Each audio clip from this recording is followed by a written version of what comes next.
చతుర్విధ పురుషార్థాలలో ధర్మార్థ కామ మోక్షములు అనేటటువంటి నాలుగింటిలో ఈరోజు నేను కామము అనేటటువంటి పురుషార్థాన్ని గురించి వివరిస్తాను.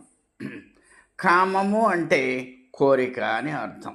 ఇక్కడ అన్ని రకాల కోరికలను కలిపి కామము అని శాస్త్రాలు చెప్పడం అనేటటువంటిది జరిగిందనమాట.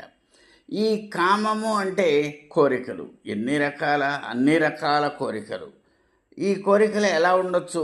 ధనం మీద కోరిక కావచ్చు, నివాసం మీద కోరిక కావచ్చు, సంతానం మీద కోరిక కావచ్చు, బంగారం మీద కోరిక కావచ్చు, అర్ధాంగి మీద కోరిక కావచ్చు.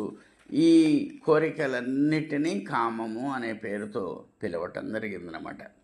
గౌతమ బుద్ధుడు ఈ కోరికలే దుఃఖాలకు కారణము, దుఃఖానికి కారణం ఆశ, కాబట్టి ఈ కోరికలు ఎంత తగ్గించుకుంటే అంత సుఖం సాధకులకు కలుగుతుంది అని దుఃఖాలకు కారణం కోరికలు అని గౌతమ బుద్ధుడు మనకు చెప్పడం అనేటువంటిది జరిగిందనమాట.